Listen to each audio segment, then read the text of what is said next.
Okay, kamagil, no? Ayan, nandito tayo sa Katalunan Project. Update tayo dito mga kamagil, no? Ongoing yung ating pagtatiles dito, no? Yung mga nasa flooring nitong bahay, may mga isang kwarto na lang na hindi pa na itatiles, no? So ngayon yung tinatiles ng ating mga tile sitter is nandito tayo sa mga CRs at saka mga countertop. Okay, ito na yung update ng ating sahig mga kamukil, no? Madumi pa siya, basta ongoing talaga yung trabaho mga kamukil. Ganito talaga yung magiging itsura. So paunti-unti lang yung linis namin, saka nalinisan lahat pag matapos ng lahat dito sa loob, no? Yung malaking kulang na lang dito, pagta-tiles na lang. Pag matapos tong pagta-tiles nila, papalinis na tayo dito. Saka yung pintura, no? Napapansin nyo yung pintura natin, hindi pa tayo nakapag-umpisa nag-scheme coat, no? So hindi pa namin napag-usapan ni kliyente itong pintura. May mga ano na kami dito. Kinukompute ko pa kasi mga kamukil, kapag hindi ko kakayanin sa labor, medyo kulangin tayo sa pasahod sa labor natin dito. So maaaring hindi ko na ito matanggap itong pagpipintura, no? Pero kung sakaling magkasundo kami ni kliyente sa presyo ko, tayo pa rin yung kukontrata sa pintura, no? Mahirap naman trabahuin natin tapos maging tapado tayo. So ganun lang yung sitwasyon ng trabaho natin. Tapos yung ating mga ceiling, ito na. Ayan, papasok dito. Gamit natin dito mga kamukil, spandrel to, no? Metal, no? So gusto ng may-ari na ganitong ceiling. Ang reason nito, mainit, no? So hindi po, marami tayong nilalagay sa taas nito. Unang-una, mataas yung ating king post na ginagawa dito. Napakalayo po sa ating ceiling. Pangalawa, naglagay tayo ng foil dito mga kamukil. Hindi po foam insulator yung gamit natin dito. Foil po siya, PPE, no? Na talagang lalaban siya sa init. So matagal na to na ano namin mga kamukil. So para wala, hindi naman talaga siya mainit, no? Dahil sa sobrang layo ng ating king post, no? Distansya ng ating bubong. Nagkakaroon tayo ng mga designs dito ng konti. Ayan, na-playan natin ng white dito sa may counter. Ayan, untuk ongoing yung pagtatiles. So ngayong araw matatapos to ng ating tile sitter. Presyuhan ito mga kamukil sa pagtatiles, per piraso sila mga kamukil. Tapos dito nagkakaroon tayo ng cube design dito. May strip light yung ilalagay dito sa palibot. Napapansin nyo wala tayong center light dahil yung gusto ng may-ari, no? Yung makalagay lang dito, meron tayong 4 na pin light every corner nito. Yan. Tapos strip light, no? Maliwanag na to. Tapos dito meron din tayong center light na 20 watts. Ayan. At meron tayong dalawang pin lights dyan sa tambol na ating ginagawa, no? Tapos dito sa ating sala, ito magiging sala, napapansin nyo maliit yung sala nila, no? Sa iba nating mga project, malaki-laki yung sala kasi nandiyan nakalagay yung mga TV. Dito sa kanila wala, ang makikita nyo walang paglalagay ng TV, walang iba kundi dyan lang. So yung TV kasi nito nasa mga kwarto nila.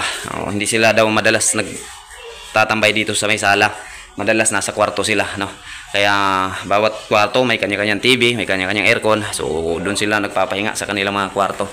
Ayan, ito yung ginagawa nating design. Wala pong strip light to, hindi po cob, no? Tambol yung tawag sa Tagalog, o di sa amin box design lang gamit natin. Itong gamit natin dito mga kamukil, UPVC, no?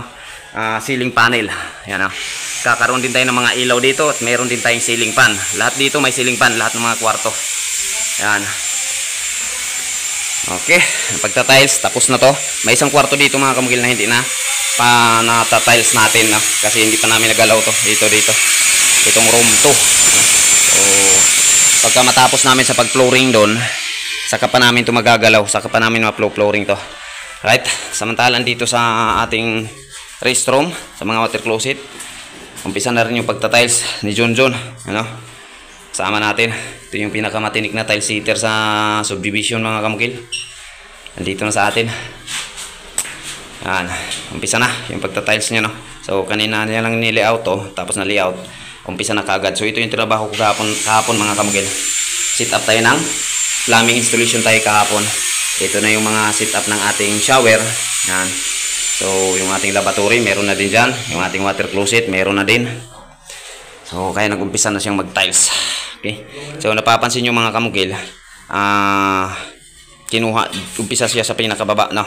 Nag-tiles. So tuloy-tuloy niyan pataas, no? Sa pagta-tiles kasi ng CR, kanya-kanya diskarte, no? Kanya-kanyang pamamaraan. Basta masunod lang itama pamamaraan at magandang tingnan. Hindi na po importante kung ano yung mga discarding ginagamit, no? Mga methodology. o methodology na mga ginagamit, no? So basta maayos, matibay yung pagkatrabaho at hindi masagwan tingnan, okay na yan, no? Ito, alam naman natin yung proper na pamamaraan sa pagtrabaho sa usapang construction kasi lahat tayo dito may kanya-kanya ng experience o abilidad. Kaya ako mga kamungkil, tumitingin lang ako sa mga diskarte nila, no? Hinayaan ko lang sila pagka sa tingin ko hindi po magandang tingnan, saka lang po ako nagkukurik sa kanila. Okay, ito dito malalagay ang ating kitchen sink. So napapansin nyo walang butas, no? So aktualan yung pagbutas ni Dudong dito. O kailangan natin makuha yung makuha natin yung kitchen sink, ha? Ipadalagay na ako to. So i-actual natin yun dito mga kamukil para kunan natin ang actual na sukat, saka natin katingin para iwas sablay mga kamukil, no? Hindi pa ulit-ulit yung trabaho, isang trabaho lang. O panghuling tiles na ilalagay, tapos pasya na. Okay, tapos itong countertop natin sa ating minibar. Ayan. Kulang pa to ng tiles, hanapan pa natin to ni kliyente. Samantalang itong mga metal paring natin, doon natin gagamitin sa labas to. Okay, yung iba nating mga kasama dito mga kamukil, dito sila, no? Ito yung pinakamalaking problema pa dito o malaking trabahuin. Umpisa na yung pagpapail ng ating puso negro. Napakalaking puso negro at napakalalim. So yung lalim nito mga kamukil, 2.5 meters. Yung length naman nito 3 meters. Yung width nito 1.7 meters, no? Napakalaki nito. So pagka ganitong klaseng septic, malaki talaga yung nito. Malaki yung gastos, malaki yung singil namin sa labor. Pagka ganito, napapansin nyo, hindi po biro yung pagtrabaho. Yan, no? Nilulusong yung putik, nilulusong yung tubig, no? Gumamit kami ng submersible pump dito na 2 horsepower yung gamit natin. So hindi po biro yung papagawa ng septic. Kaya yung mga minsan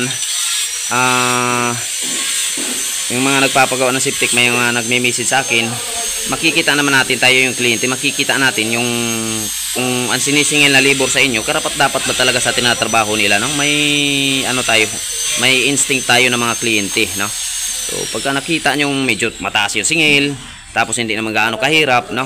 O pwede tayong mag-complain o mag-react, no? Pwede tayong magtanong. So ito sa amin mga kamukil, napapansin nyo, napakahirap, di ba?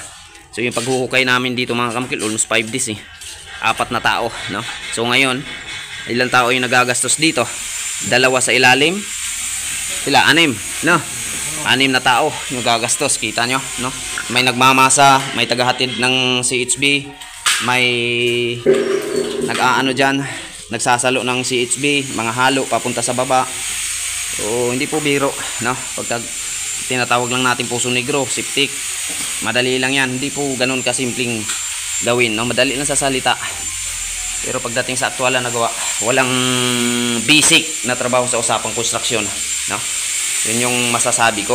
Madalas kasi sa comment natin, basic lang yan, no? Ang salitang basic, salita po yan ng taong hambog. Yan yung pinaka totoo. Samantala dito, di tayo kay Idol, ting all around na laging maasahan. Dol, shout out to Dol. Lah, si Idol pala galing Butuan to, no? Mga malalayo din yung mga lugar na kasama natin. So ito yung tinapos niya, pagsisiling at pagkabit ng exhaust, no? So dito sa ating exhaust, dahil nasa CR siya, pag sindi ng ilaw, sisindi din yung exhaust natin. Paglabas ng tao, papatayin yung ilaw, o automatic mag-u-off din yung ating exhaust. Right. So yan lang mga kamukil, no? Lah, paalong man Dol, imong kuan Dol, helicopter Dol. Okay. Kini mga kuan nya Dol, safety dito Dol, ha. Naritaso. Samantala yung atong mga main door, dito na, dumating na yung ating main door, kaka 2 pintuan, no? Kulang pa to ng 7 pirasong pintuan in order pa ni client natin. Okay. So dito mga kamukil, porsintuhan ako dito, pero hinahayaan ko lang si kliyente na siya na yung mamili na umamortis ng materialis. So makikita nyo naman yung ating serbisyo. Pinaubaya ko sa kanya lahat, no? Gusto nyo makatipid doon sa Panabo project, ano tayo dayon? Labor materials tayo doon. Kaya kung nakikita nyo, ako mismo yung namumurchis ng materialis, no? So dito, sumasama lang ako kay kliyente. Pag schedule namin mamili ng materialis, sinasamahan ko siya para makita ko din yung mga materialis. Tapos makapagbigay din tayo ng advice o idea sa kanya, no? Kung anong maganda. Kasi pagdating doon sa pamilihan mga kamukil, magkakaroon din ng pagbabago dahil sa dami nating makikita tulad ng tiles, no? Pintura. Basta sa halos-halos pamumurchis, kailangan kasama tayo, no? Tayong nangungontrata o foreman. Kailangan kasama tayo sa kliyente para hindi na pabalik-balik at hindi na maaring ibalik pa dahil hindi tama yung binili. No? Isa yan sa magpapatagal ng trabaho. Okay, nasa lampas 2 buwan na kami dito mga kamugil. O, sa project na to. O, hindi po madali, no? Lalo na sa sitwasyon namin dito. Sinisira pa. Ayan ang mga sinisira namin, no? Dinidiskarte ko siya na hindi siya makalat dito sa taas, no? O bukas ito naman yung target ko na mahakot yan para malinis na. Bago namin floringan to, kailangan malinis yan, no?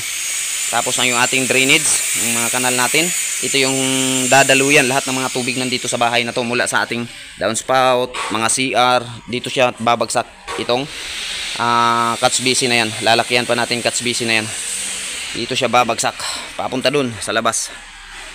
Okay, samantalang dito sa labas, nagkakaroon din tayo ng CRs dito, 2, no? Ito yung palikuran, ito yung paliguan. So yan lang mga kamagil, update natin, nawi sana makakuha kayo, no? Sa mga gustong magpagawa, message lang mga kamukil. Davao area tayo, no? O saan man sa Mindanao, pwede tayong mag-cater, no? Basta bakante lang tayo. Okay, thank you mga kamukil.